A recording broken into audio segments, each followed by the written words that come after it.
Earth. Finally, just a hazy blue marble hanging in the black.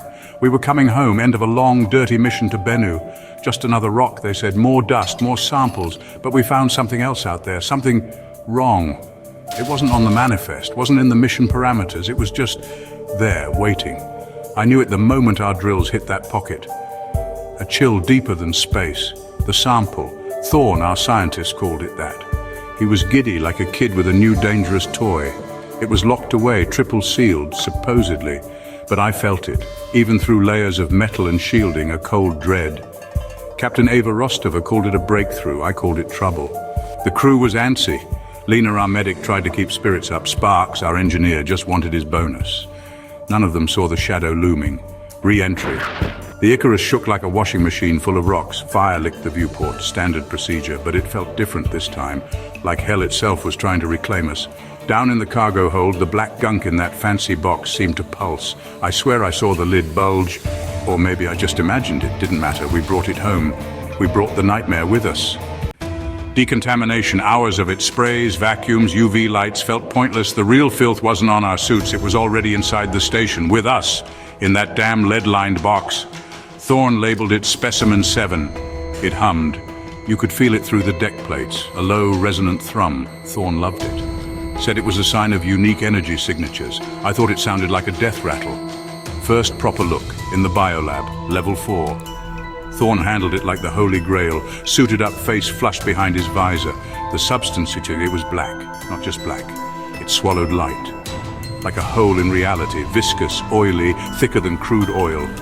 It seemed to shift under the lab lights, to breathe almost. This wasn't just inert matter. Thorn poked it, prodded it, scanned it with every sensor he had. The stuff reacted. A ripple spread across its surface, a subtle shimmer like disturbed tar reflecting a dying star. But alive. He recorded everything. His voice, usually calm, was tight, brittle with excitement. I saw no beauty in that black ooze, only a hungry void.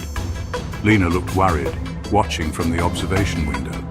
Even through the glass, I saw the unease in her eyes. Jax, she whispered over comms, that thing, it feels wrong. Deeply wrong. She was right. It wasn't just another rock sample, it was waiting, watching. I could feel its cold, alien gaze. Even if it didn't have eyes, it saw us. Days blurred into monotony, post-mission quarantine, standard procedure, except for that thing in Thorn's lab. The air in the station grew thick, heavy. Paranoia started like a low fever. Sparks was the first to crack. Our wise-cracking engineer started muttering to himself, eyes darting. Claimed he heard whispers, said the substance was calling to him. We had to sedate him after he tried to pry open an airlock. Lena checked him over. His vitals were off, way off. Rostova tried to maintain order. Her voice, usually firm, started to fray. She held daily briefings. We're professionals, she'd say. We follow procedure. But her voice cracked. She felt it too. The encroaching dread. The shadows in the station seemed darker, longer, like they were reaching out. Food tasted like ash. Sleep became a battlefield. Nightmares of oily black tendrils slithering through the vents, of screaming faces melting like wax. I'd wake up in a cold sweat, fists clenched. The silence of the station was worse than any scream, pregnant with unspoken horrors. The hum from the lab was its heartbeat. Thorn practically moved into the biolab, spent every waking hour with Specimen 7, lost weight. His skin turned the color of old parchment. His eyes burned with a feverish, unnatural light. He talked to it, said it was communicating with him, showing him wonders. Sounded like bull to me. His hands changed. Veins bulged, black like ink spreading under his skin. He started wearing gloves all the time, said the lab was cold. Liar, he was changing. The substance wasn't just a sample anymore, it was changing him. He got careless, left a personal log unsecure. Lena found it, played it for me and Rostova. His voice was ecstatic. Remarkable symbiosis achieved. Cellular integration is rapid, observing new evolutionary pathways unfold. Symbiosis? Looked more like possession. He was becoming part of it, or it was becoming part of him. One night, the biolab alarms blared. Containment breach. Rostova, me, and 2 security grunts, Miller and Chen, hauled ass down there. Found Thorn, or what used to be Thorn, standing over the shattered, empty remains of Specimen 7's container. Smiling. A wide, wet smile with far too many teeth. and its eyes pure black, bottomless pits, bottomless. Before Thorn completely lost it, there was Sparks. We found him in his bunk, thrashing. He'd ripped off the restraints we'd put on him. Lena tried to calm him. He just stared past her, eyes wide, vacant, not with fear, hunger. His skin was wrong, mottled, patches of greyish-black spreading across his face and arms. He coughed. Something dark spattered his jumpsuit. Not blood, thicker, oily, it smelled rank. Lena recoiled, horrified. He lunged. Not at Lena, but at the metal bulkhead, banging his head against it again and again. He wasn't trying to escape, he was trying to let something out, or let something else in. His movements were jerky, uncoordinated, but powerful. Then the scream, not human, too high-pitched, too raw. His jaw seemed to unhinge, fingers elongated, nails thickened, became claws.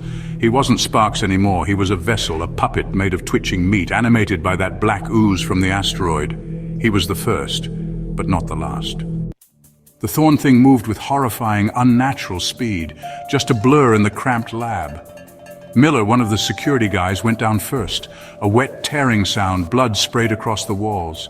Thorn's face was still recognizable, but twisted, bones shifting under the skin. One eye bulged, the other was just a pit, a miniature version of that light-sucking blackness. He giggled, a high, wet, bubbling sound. Not Thorn's laugh, something ancient, alien.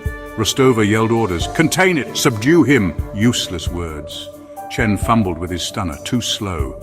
A black tendril lashed out from Thorn's arm, looked like bone sharpened to a wicked point.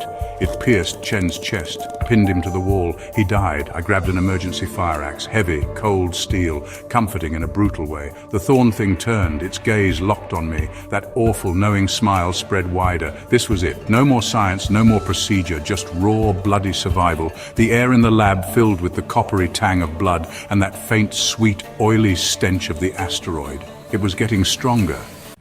Rostova wasn't a coward. She snatched up Miller's sidearm, fired. The shots hit the Thorn thing square in the chest. Black ichor oozed from the wounds, but it didn't stop. The flesh around the holes rippled, mended itself. The bullets were still in there, somewhere. "Jax, the coolant lines, rupture them!" Eva screamed. She was still thinking tactically, even now, trying to find a weakness, a way out. I didn't need telling twice. I swung the axe, smashed it into a junction box near the coolant system controls.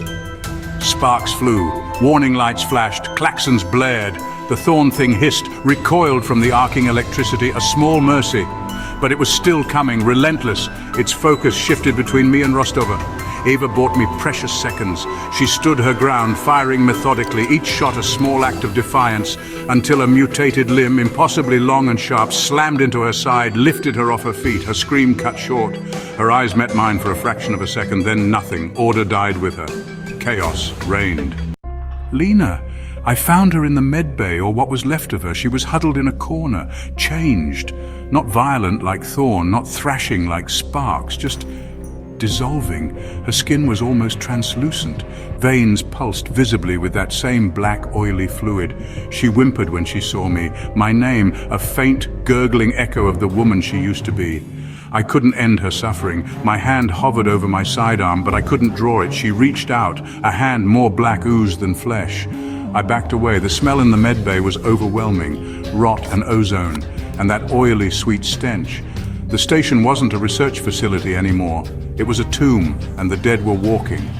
The main lights flickered, died. Emergency power kicked in, red, pulsing, casting long, distorted shadows. Every shadow looked like a threat. Every creak sounded like a footstep, their footsteps.